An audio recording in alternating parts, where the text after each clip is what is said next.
Hello and welcome to SKP shots. ఇది super సండేలో మొదటి బ్యాటిల్ రాయల్ సందడి. Rajasthan Royals versus Royal Challengers Bengaluru Sawai Mansingh stadium జైపూర్లో ఈ మ్యాచ్ జరుగుతోంది. ఆర్సీబీ మంచి పొజిషన్లో ఉన్నారు. ఆర్ఆర్ హోమ్ గేమ్ గెలుద్దామనే ఆలోచనలో ఉంటారు, కొంచెం గాడిన పడడానికి. But they have their own issues. And RCB విషయానికి వచ్చేస్తే కనుక టీం బాగా కంబైన్ అవుతోంది అండ్ ఇంకొంచెం బెటర్ చేద్దామని చెప్పేసి ఆలోచనలో ఉంటారు. వాళ్ళు away record has been terrific, దాన్ని ఎక్స్టెండ్ చేద్దాం అనుకుంటారు. మరి సందడి ఏ రాయల్ వైపు వెళ్తుందో let's get started. From Royal Challengers Bengaluru point of view, one good thing ఏంటి అంటే వాళ్ళు చిన్నస్వామిలో ఆడట్లా. చిన్నస్వామిలో they have their own issues, కానీ అదర్వైజ్ వాళ్ళు కోల్కతాలో గెలిచారు, చెన్నైలో గెలిచారు, ముంబైలో గెలిచారు. సో అదే ఒక ఆలోచనని కంటిన్యూ చేసుకుంటూ సవాయ్ మాన్సింగ్లో కూడా గెలుద్దాం అని అనుకుంటారు. And they have got the team to do that. ఎందుకంటే ఇది మధ్యాహ్నం పూట మ్యాచ్, మీకు స్పిన్ వేయడానికి మీకు చాలా ఆప్షన్స్ ఉన్నాయి. సుయష్ శర్మ ఎలాగో చాలా బాగా వేస్తున్నాడు, మావాడు కూడా అదరగొడతాడు టైం వచ్చినప్పుడల్లా కూడా. And there is Livingstone, just in case ఒకవేళ లెఫ్ట్ హ్యాండర్స్ ఉన్నారు వేద్దాము అనుకుంటే. అట్ ద సేమ్ టైం మీకు Dayal and Bhuvneshwar Kumar and Hazlewood కూడా చాలా బాగా బౌలింగ్ చేస్తూ ఉన్నారు. ఓన్లీ థింగ్ ఏమవుతుంది అంటే కనుక if a bad day for Hazlewood ఆర్సీబీకి ఇబ్బంది అవుతుంది. అలా కాకుండా ఉంటే జాష్ హేజల్వుడ్ చాలా గట్టిగానే దెబ్బలు వేసాడు ఇప్పటిదాకా వాళ్ళు గెలిచిన మ్యాచ్లు అన్నింటిలో కూడా. Rajasthan Royals point of view నుంచి they are always a batter shot.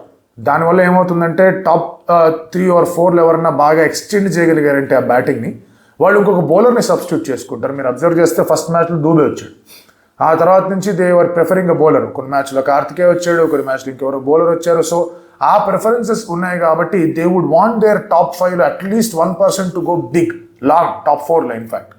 So ఆ పని చేస్తే they will get a good score. పంజాబ్తో అదే టెంప్లెట్ అనేది సెట్ చేశారు. అండ్ సవాయ్ మాన్సింగ్లో మధ్యాహ్నం పూట గేమ్ కాబట్టి కొంచెం టర్న్ ఉంటుంది, కొంచెం స్లో అవుతుంది కాబట్టి prefer batting first. But at the same time batting first చేసి చతికిలబడే అవకాశాలు కూడా ఎక్కువగా ఉన్నాయి, ఎందుకంటే ఇరువైపులా మంచి బౌలింగ్ ఎఫర్ట్స్ అనేవి కనిపిస్తూ ఉన్నాయి. హెడ్ టు హెడ్ విషయానికి వచ్చేస్తే కనుక వీళ్ళిద్దరి మధ్య 3 వాషౌట్లు జరిగాయి. 15 సార్లు ఆర్సీబీ గెలిస్తే 14 సార్లు రాజస్థాన్ రాయల్స్ గెలిచారు. సో వాళ్ళ లెక్క కొంచెం పెరుగుతుందా సమం అవుతుందా అనేది చూడాల్సిన అవసరం ఉంది. ఇందాక మనం మాట్లాడుకుంటే ఏమన్నామంటే బౌలింగ్ ఇరువైపులా బాగుంది. ఎందుకు బాగుంది అంటే you look at Archer, top notch form అందుకున్నాడు ఫస్ట్ 2 మ్యాచ్లు పోయాక. అండ్ దెన్ సందీప్ శర్మ వేరే లెవెల్ బౌలర్. అతను కనిపించట్ల ఆర్చర్ పర్ఫార్మెన్స్ బాగా ఎక్కువ కనిపించేసరికి సందీప్ శర్మ ఎక్కువ కనిపించాడు. Is also bowling terrifically well. Theekshana కొన్ని మ్యాచ్ల్లో బాగానే బౌలింగ్ చేశాడు. తుషార్ దేశ్పాండే లాస్ట్ మ్యాచ్లో ఎక్స్పెన్సివ్ అయ్యాడు, కానీ he is also very good bowler. ఆ తర్వాత వాళ్ళకి హసరంగా ఉండడా తెలియదు, పర్సనల్ రీజన్స్ కారణంగా లాస్ట్ మ్యాచ్లో అవైలబుల్గా లేడు. బట్ ఇక్కడ ఉన్నాడు అంటే కనుక వాళ్ళ team will feel much more better and ఆ కాంపోజిషన్ కూడా బాగుంటుంది. లేదంటే కనుక they have to invest in other spinner or Farooqi వచ్చి ఆడాల్సిన అవసరం అనేది కనిపిస్తుంది. సో అంత మంచి బౌలింగ్ లైనప్ ఉంది కాబట్టి ఆర్సీబీ టాప్ ఆర్డర్ని కొంచెం దెబ్బతీద్దాం అనుకుంటారు. Similarly if you look at RCB's bowling, Bhuvi, Yash Dayal, Hazlewood power ప్లేలో వీళ్ళే వేస్తారు. సో ఇలాంటి పరిస్థితుల్లో the kind of form that Bhuvi was in against Delhi Capitals, అలాగే యష్ దయాల్ కూడా స్టార్టింగ్లో బాగానే బౌలింగ్ చేస్తున్నాడు కాబట్టి వాళ్ళిద్దరు ఇంకొంచెం పదులు పెట్టాలని ఆలోచిస్తారు. సో మన కీ బ్యాటర్స్ విషయానికి వచ్చేస్తే కనుక Archer if it picks up 1 or 2 wickets in power play RCB slow అయ్యే అవకాశం ఉంది. సో ఆర్చర్ని ఆపాలంటే Virat should stand strongly. Yes, Archer versus Salt కూడా బ్యాటిల్ పెట్టుకోవచ్చు. But if Virat can play off Archer first over wicket కూడా జాగ్రత్తగా ఆడేశాడు అంటే దెన్ అక్కడ మీకు things will become far more easier అక్కడ ఆర్సీబీకి టు అటాక్. అది first battle.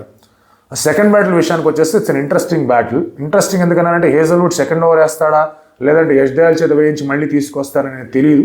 So which means Bhuvi definitely first 3 ఓవర్స్లో భువి 2 ఓవర్లు వేస్తాడు. అండ్ భువి బెటర్గా బౌలింగ్ చేసే స్థితిలో కూడా కనిపించాడు. రిథమ్ అనేది వచ్చిన వాళ్ళు 1-2 ఓవర్లు ఎక్స్పెన్సివ్ వెళ్ళినా కూడా.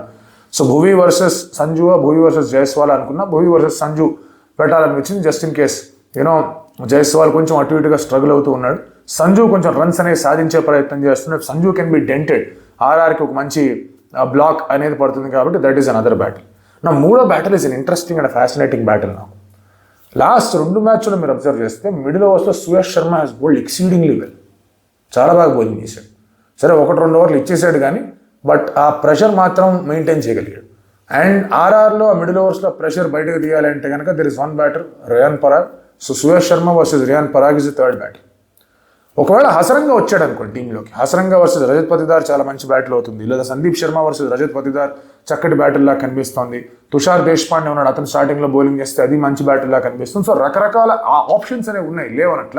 But looking at these things ఎవరు ఉంటారు ఎవరు ఉండరు అనే దాని మీద ఈ బ్యాటిల్స్ ఉంటే బెటర్గా ఉంటుంది అనేది నా ఫీలింగ్. ఇందాక అన్నట్టుగానే కాంపోజిషన్ ఎవరిది బెటర్గా ఉంది? RCB definitely they are going with 4 proper bowlers including Suresh Sharma. ఆ తర్వాత లివింగ్స్టన్ దగ్గర నుంచి మా వాడి దగ్గర నుంచి కొంచెం వేసే ప్రయత్నాలు చేస్తారు. And if you look at Krunal Pandyas bowling observations, already కొంచెం ఇబ్బందికరమైన సిచ్యువేషన్లో ఉన్నప్పుడు కృణాల్ పాండ్యా చాలా ఇబ్బంది క్రియేట్ చేయలేదు, అందులో ఎటువంటి డౌట్ లేదు. స్వతహాగా వచ్చి అతనే ఇబ్బంది పట్టగలనా అంటే కోల్కతా మ్యాచ్లో చేశాడు, బట్ ప్రతి మ్యాచ్లో జరుగుతుందంటే there is a little doubt. So దానివల్ల ఏమవుతుందంటే మీకు ఈ టాప్ 3 బౌలర్స్ అండ్ అలాగే సురేష్ శర్మ ఆ ప్రెషర్ అనేది సాలిడ్గా పెట్టగలిగారు అంటే కనుక Krunal Pandya or Livingstone will shine. ఆ ఒక్క చిన్న ఆస్పెక్ట్ మాత్రం ఆ 5th బౌలింగ్ ఆప్షన్లో ఆర్సీబీ ఒక చిన్న ప్రాబ్లం అనేది ఉంది. ఆ ప్రాబ్లమ్ని ఎక్స్ప్లాయిట్ చేయాలంటే RR should not lose wickets in power play. Punjab Kings అగేన్స్ట్గా ఏదైతే టెంప్లెట్ ఫాలో అయ్యారో 6 ఓవర్స్లో వికెట్ పడకుండా ఆ తర్వాత యాక్సలరేట్ చేసుకుంటూ వెళ్ళి and then many people came in and played helping hand, అదే రీతిలో ఆడాల్సిన అవసరం అనేది కనిపిస్తుంది. If you look at Parag, Rajasthan Royals point of నుంచి స్టార్ట్స్ వచ్చాయి, పెద్ద నాక్స్ కావాలి, he has to stand there and play. Last మ్యాచ్లో ఆ డెసిషన్ అనేది కొంచెం ఇబ్బందికరమైన డెసిషన్ అయిపోయింది. అలాంటిది రాకుండా ఉంటే పరాగ్ డెఫినెట్లీ ఆ పొటెన్షియల్ కానీ ఆ హిట్టింగ్ అబిలిటీ కానీ ఉంది. అండ్ పరాగ్ని బౌలింగ్లో కూడా వాడుకోవాలి if he's fine to bowl. ఆ క్రానిక్ ఇంజరీలు అట్లాంటివి లేకపోతే if he's fine to bowl, ఈ వికెట్ మీద పరాగ్ యాజ్ అ స్పిన్నర్ చాలా వాల్యూ హోల్డ్ చేస్తాడు. కెప్టెన్సీ విషయానికి వచ్చేస్తే Rajat has been very good, phenomenally good. Sanju 2 మ్యాచ్లే కెప్టెన్సీ చేశాడు. అండ్ సంజు ఇందాక అన్నట్టుగానే there is a difficulty in that team, దాన్ని హోల్డ్ చేయడం కష్టంగా ఉంటుంది.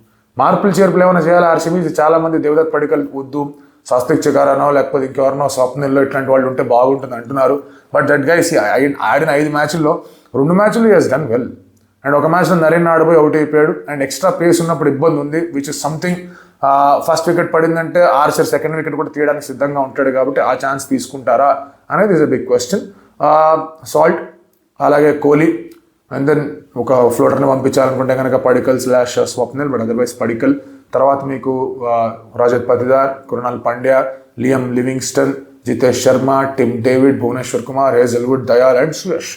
అలాగే రాజస్థాన్ రాయల్స్లో హసరంగా వస్తే వీళ్ళు డైరెక్ట్లీ కమిన్ ఫజల్ ఫరూకీ ప్లేస్లో, లేదంటే Sanju Samson, Yashasvi Jaiswal, Nitish Rana, Riyan Parag, Dhruv Jurel, Shimron Hetmyer, Jofra Archer, Tushar Deshpande, Sandeep Sharma, ఆ తర్వాత మనకి తీక్షణ.